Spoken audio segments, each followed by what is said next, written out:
Hello, Igbo parents. Igbo Onye, Igbo class world. I brought this to you. Igbo parents, I brought all those cans for you. Why? Because you refuse to teach your children your native language. You refuse to teach your children your mother tongue. You are still speaking English language to Igbo children. You are taking them away to slavery. You are selling your children very cheap. Slave has been abolished, but you are still pushing them to slavery by giving them English name and other names. By giving them English names and other names, and you refuse to give your children Igbo names. And upon that, you refuse to speak your native language, which is Igbo, to your children. Now, we are going to enforce our law. We are going to enforce our law. So, all this care, I'm going to flog Igbo parents. If you know that we are not speaking Igbo language to your child, I am flogging you. I am flogging you. It is high time to be cajoled.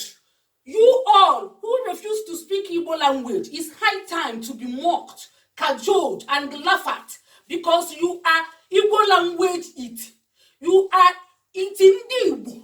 Eating Igbo. You're supposed to go to class 1 before going to class 2. Now you are jumping class. You are going before you are God. You are going before you are God. I will beat hell out of you. I will beat hell out of you. I will beat hell out of you. You are jumping class. You want all Igbo children to go away. Not you know, when you don't speak Igbo language to your children, you are chasing them away. You are telling them to go to voluntary exile and never come back again. It is high time. Or you are the person who refused to speak Igbo language. Sometimes your parents will be speaking to you. You will be replying in English language. It's high time you begin to learn your mother tongue. It's high time you begin to learn your father's language. So all those Igbo who refuse to speak Igbo language, this cane is for you because we are Igbo language police working with Igbo class world. Go to our Facebook page, Igbo class world. You will see where we are speaking Igbo, teaching Igbo, but you refuse. If your parents refuse to teach you, it's high time you question them. It's high time you hold them responsible for denying you your true identity, for denying you true gift from God. Igbo parents who refuse to teach their children Igbo language, this is for you. This is for you. Unless you repent now, unless you repent now, unless you go to any Igbo class and register, go to Igbo lesson and register so that you will be full-fledged Igbo. Now, you speaking English language, only English language. You can't even understand your language. You don't have Igbo name. Tell me, are you still Igbo? Are you still Igbo? Someone who don't have Igbo name. Someone who don't understand Igbo language, someone who can speak Igbo language, and you claim you are Igbo. You claim you are still Igbo. Are you still Igbo? Are you original Igbo or fake Igbo? Or imitation or Adikboroja Igbo? I don't think so. I don't think so. Fellow Igbo who write, speak Igbo, and understand Igbo, judge this matter. Judge this matter. Any Igbo person who don't understand Igbo language, and the person don't bear Igbo name, and the person cannot read and write Igbo, the person is eating the Igbo. And you parents, you Igbo parents, who are teaching your children only English language, this is for you. This is for you. Unless you repent now. Unless you repent now. Time to hold your parents accountable. Time to hold your parents accountable for speaking only English language to you. You have only one language. You don't have home language. You don't have. Every other nationalities, they have. Every other nationalities, they have. It's so important because God made it so. You Igbo parents that refuse to teach their children Igbo language. You are questioning God. You are questioning God. You are going before you are God. You are leading your God. It's time to begin to cajole them. Any Igbo person who refuses to speak Igbo language, who don't even understand Igbo, it's time to laugh at them. It's time to call them Itindi Igbo. You Igbo parents, you are the cause. You Igbo elders, you are the cause. Now, I'm giving you this strokes of care. This is for you. This is for you. Unless you repent now and make you turn. United Nations has predicted that Igbo will go extinct. Igbo language will go extinct. And therefore, every other Igbos, every Igbo person will vanish in the surface of the earth within 20 years. And you are still there moping and looking. You don't want to do anything about it. We are Igbo Language Police in collaboration with Igbo Class World and the Onye. Now, we are giving you these strokes of care because you refuse to listen. This is for you. This is for you. This is for you. Unless you repent, unless you make you turn right now, then this cane is not for you.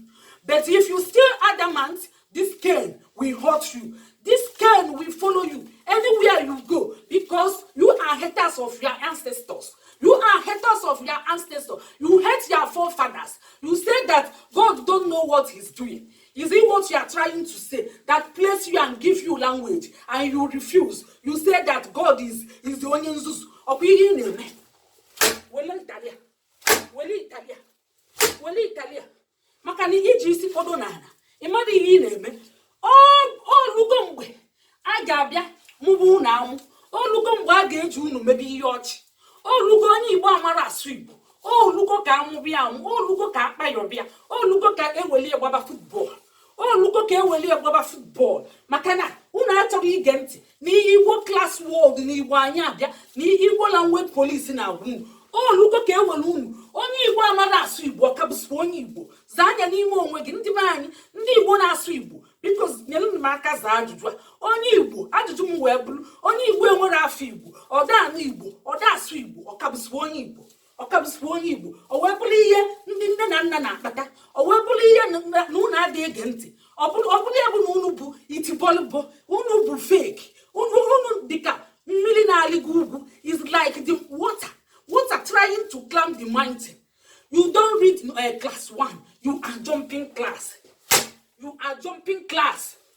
You don't have home language and you have only English language. Igbo people, you have Hausa, you can speak it. You can speak Yoruba, you can speak Spanish, you can speak Italian, you can speak German, but you can speak your language. You can asina ade bidon uno malumma we pupuzo. Man unu bidon uzo we malumma. Ndozo niile na-asụ asụsụ fa. Ndozo niile na-asụ asụsụ fa. So ndị Igbo bụ ndị ada na-asụ. Ọ unu kacha nwe ihe. Ndị nne na nna ndị ka na-akpụ ụdị agwa. Nana Italia.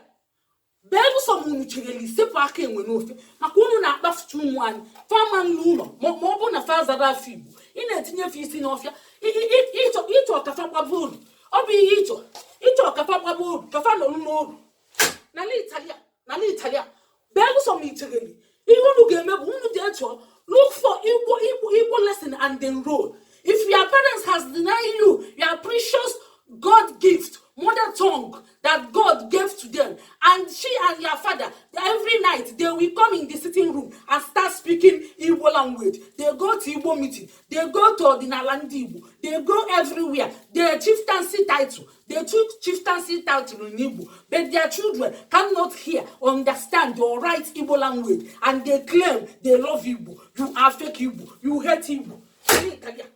You hate Igbo. Italia. So some Igbo elikita.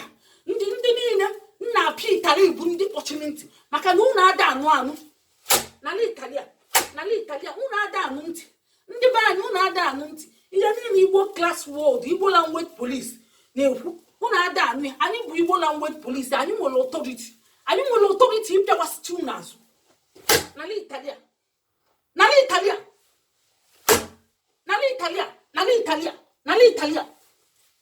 maka na unu ada anụ ntị unu na-abụ ụmụ unu afa ndị ọzọ ada bụ ụmụ afa ndị Igbo mana unu na-abụ onwere afọ unu nwere afọ Igbo unu na-elene nwanza na-elene n'okwu ọ sị na ọ na-ara mmana nwanza na-elene n'okwu ọ sị na ọ na-ara mmana n'ala Italia ọkwụ na-ada anụ ntị n'ala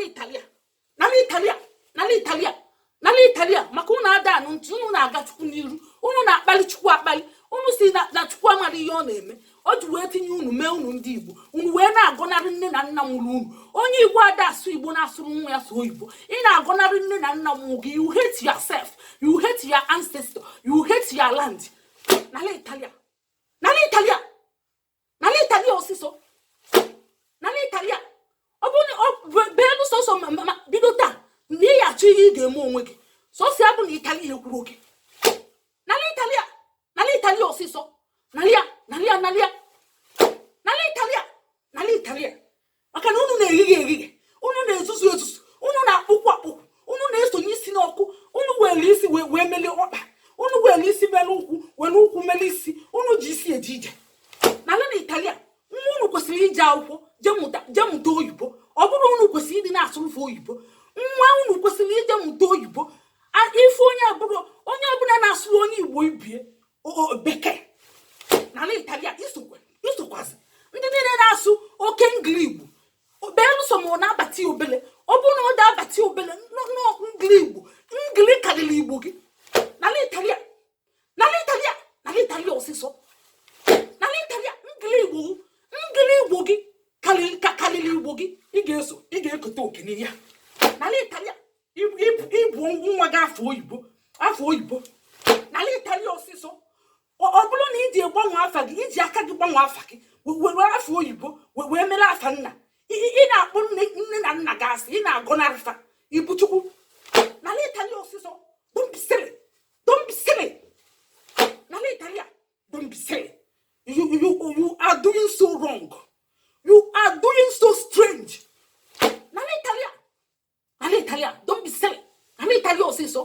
Gị nwe na-asụ sọsọ oyibo ife onye Igbo ibe gị ọ na-asụ Igbo ị na-asụ oyibo n'ala Italia. Don't be silly n'ala Italia ọsịsọ.